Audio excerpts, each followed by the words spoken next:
नमस्कार दोस्तों, मैं रोहन शर्मा स्वागत करता हूं सभी का आपके अपने चैनल सतत प्रवाह में। कैसे हैं आप सभी दोस्तों?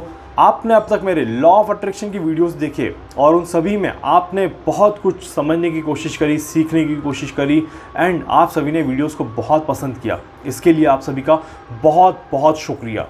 आप सभी से एक रिक्वेस्ट करूंगा, अगर आप भी चाहते हैं कि मैं किसी टॉपिक पे सीरीज़ बनाऊं, जैसे गरुड़ पुराण की हमने सीरीज़ बनाई, लॉ ऑफ अट्रैक्शन की हमने सीरीज़ बनाई, ऐसे ही अगर आप भी चाहते हैं कि कोई और टॉपिक्स पे भी मैं आपके साथ बातचीत करूं, तो प्लीज़ आप मुझे कमेंट बॉक्स में उन टॉपिक्स के बारे में लिख के ज़रूर दे दीजिए कि किस टॉपिक के बारे में आप वीडियो बनाना चाहते हैं। आप चाहते हैं कि ये टॉपिक आपको अच्छा लगेगा या फिर सभी को अच्छा लगेगा, तो प्लीज़ आप मुझे गाइड कर सकते हैं। चलिए अब हम बात करते हैं यहाँ पर लॉ ऑफ अट्रैक्शन के ही एक अलग से टॉपिक के बारे में। जी हाँ, देखिए लॉ ऑफ अट्रैक्शन होता क्या है, सबसे पहले थोड़ा सा इसका ब्रीफ समझ लेते हैं। हालांकि मैंने काफ़ी वीडियोस में बता दिया है कि लॉ ऑफ अट्रैक्शन होता क्या है। लॉ ऑफ अट्रैक्शन, आपके पास एक मौका होता है किसी भी चीज़ को पाने का, किसी भी पॉसिबल चीज़ को पाने का। काफ़ी बार लोगों को ये कन्फ्यूज़न होती है कि यार मैंने तो कोशिश करी थी ये पाने की, बट मेरे को तो मिला नहीं, लॉ ऑफ अट्रैक्शन काम ही नहीं करता। Every possible things which is possible for you, जैसे कि अगर मैं यहाँ पे बैठे बैठे लॉ ऑफ अट्रैक्शन करूँगा और मैं कहूँ कि अमेरिका मेरे नाम पे हो जाए या मैं अमेरिका का प्रेसिडेंट बन जाऊँ, तो इट इज़ कहीं ना कहीं इम्पॉसिबल सा टास्क है अभी के लिए, मेरे लिए। There is a long process. एक दिन में ये किसी भी तरह से संभव नहीं है और ना ही पूरा अमेरिका मेरे नाम पर हो सकता है। तो इसीलिए ये सोचना या इसके लिए लॉ ऑफ अट्रैक्शन का करना ही गलत हो गया।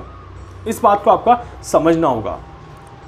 Law of attraction you can use for your business, for your work, for your nature, for your environment near to you, near people to you, वहाँ पर आप इसको यूज़ कर सकते हैं। लव एंड रिलेशनशिप्स में लॉ ऑफ अट्रैक्शन को बहुत अच्छे से यूज़ किया जाता है। लव एंड रिलेशनशिप में लॉ ऑफ अट्रैक्शन को काफ़ी अच्छे लेवल पे यूज़ करके रिलेशनशिप्स को अच्छा बनाया जाता है, तो वहाँ पर आप इसको यूज़ कर सकते हैं। तो लॉ ऑफ अट्रैक्शन हर कहीं यूज़ नहीं किया जाता। लॉ ऑफ अट्रैक्शन एक स्पेसिफिक जगह पर, एक स्पेसिफिक टाइम पर ही यूज़ किया जाता है। इस बात का विशेष ध्यान रखिएगा। बहुत जल्दी आप सभी को ये चीज़ भी समझ में आ जाएगी जब आप धीरे धीरे प्रैक्टिस करना शुरू कर देंगे, तो कि कैसे लॉ ऑफ अट्रैक्शन काम करता है और कैसे ये हमारे लिए काफ़ी ज़्यादा मददगार हो रहा है। लॉ ऑफ अट्रैक्शन के अंदर ये पावर है कि आप जो भी चाहेंगे वो आपको मिल सकता है, वो आप पा सकते हैं और चीज़ें आपके लिए काफ़ी ज़्यादा अच्छी हो सकती हैं। जैसे जैसे आप चीज़ों को आगे बढ़ाएंगे, जैसे जैसे आप चीज़ों को करेंगे, वैसे वैसे आपको कहीं ना कहीं फ़ायदा मिलता जाएगा और जितने अच्छे लेवल पे आप चीज़ों को करने की कोशिश करेंगे, उतना ही अच्छा फ़ायदा आपको इसमें देखने को ज़रूर मिलेगा। तो इसलिए दोस्तों, लॉ ऑफ अट्रैक्शन में चीज़ें आपके लिए पॉजिटिव रहती हैं, चीज़ें आपके लिए नेगेटिव नहीं रहती। सबसे इंपॉर्टेंट चीज़ क्या है ना, आपको पॉजिटिव होना ज़रूरी होता है। देखिए, अगर हमें भूख है तभी तो हम खाना खाएंगे, अगर हमें भूख ही नहीं है तो फिर खाना खाने का क्या मतलब। उसी तरह से अगर हम नेगेटिव हैं तो फिर लॉ ऑफ अट्रैक्शन करने का क्या मतलब। If we are positive, if our intuitions are positive, if our intentions are positive, then only we can do the law of attraction, और तभी वो यहाँ पर रिजल्ट भी देता है। जी हाँ, काफ़ी बार आपको ये कंप्लेंट भी देखने को मिलेगी कि यार मेरा लॉ ऑफ अट्रैक्शन काम नहीं कर रहा, तेरा कैसे काम कर रहा है, तू ऐसा क्या करता है जो मैं नहीं करता। तो ऐसी चीज़ें नॉर्मली देखने को मिल जाती हैं। बट आपको क्या करना है दोस्तों, आपको लॉ ऑफ अट्रैक्शन के बारे में किसी से नहीं कहना है, आपको इसके बारे में किसी को नहीं बोलना है, ना ही किसी को बताना है, ना ही किसी से डिस्कस करना है। Whenever we are discussing our energy with anyone, तो वहाँ पर दिक्कतें परेशानियाँ होती हैं। तो इसीलिए आपको अपनी एनर्जी को किसी के साथ डिस्कस नहीं करना चाहिए। आप अपनी एनर्जी को अपने आप के साथ रखें, अपने आप तक रखें, तो शायद वहाँ पर चीज़ें आपके लिए अच्छी हो जाएंगी, शायद चीज़ें वहाँ पर आपके लिए काफ़ी ज़्यादा फेवरेबल रहेंगी और वहाँ पर आप अपनी लाइफ में और आगे तक बढ़ पाएंगे और आगे तक जा पाएंगे। तो इसीलिए दोस्तों, लॉ ऑफ अट्रैक्शन इतना मुश्किल नहीं है बट इतना आसान भी नहीं है। काफ़ी लोग इसको बड़े आराम से ले लेते हैं, बहुत आराम से सोच लेते हैं और यार जो चाहूँगा वो मिल जाएगा, जो चाहूँगा वो वाकई में मिल जाएगा। But we have to understand how the law of attraction is working. इसके बाद सेकंड चीज़ आती है कि हम चाहते क्या हैं। हमें इसका भी थोड़ा सा रिसर्च करना चाहिए कि यहाँ मैं अगर कार खरीदना चाहता हूँ, इट इज़ जेन्युइन विश, चाहे मेरे पास पैसे ना हो, but still I can think that I want to purchase a car. ये बहुत जेन्युइन है, क्योंकि अगर मेरे पास थोड़े से पैसे आए तो मैं शायद कार को बहुत आराम से परचेज़ कर पाऊँगा। तो इसीलिए कार परचेज़ करना इज़ नॉट दैट डिफ़िकल्ट। हाँ, पैसे कमाने हैं और मेहनत करनी है तो अब लॉ ऑफ अट्रैक्शन का टारगेट जो होना चाहिए वो पैसे कमाने पे भी होना चाहिए और वो कार परचेस करने पर भी होना चाहिए। इस बात का ध्यान रखिएगा। तो जब एक एक स्टेप्स जब आप मिलाएंगे और एक एक स्टेप्स जब आप करेंगे तो वहाँ पर आपको बहुत ज़्यादा अच्छा रिजल्ट मिलेगा। खोया हुआ प्यार आप पा सकते हैं। जी हाँ, अपनी बैठी हुई सोई हुई किस्मत को आप जगा सकते हैं। लॉ ऑफ अट्रैक्शन के माध्यम से आप जो चाहे वो कर सकते हैं।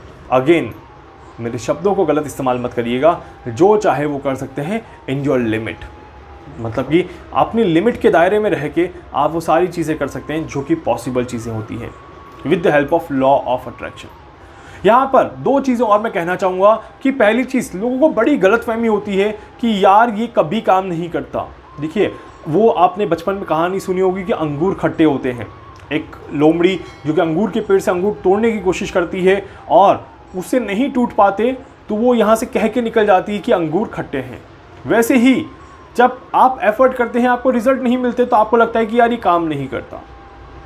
सिर्फ इसीलिए कि आपको रिजल्ट नहीं मिले इस कारण से आप ये कहते हैं कि ये काम नहीं करता, तो ये सबसे बड़ी गलतफहमी है आपकी। जी हाँ, अगर यूनिवर्स में कोई चीज़ है तो वो डेफिनेटली काम करती है, वो 100% काम करती है। ऐसा नहीं है कि वो काम नहीं करती। तो इसीलिए इस बात का विशेष ध्यान रखिएगा। अपने दिमाग से ये चीज़ निकाल दीजिएगा कि यार ये काम नहीं करता। और दूसरी चीज़, आप सभी को एक चीज़ का और ध्यान रखना है कि जब एक बार काम कर ले इसका मतलब ये नहीं कि बार बार काम करेगा। एग्जैक्टली, क्योंकि हमारी महत्वाकांक्षाएं बढ़ जाती है, हमारी उम्मीदें बढ़ जाती हैं।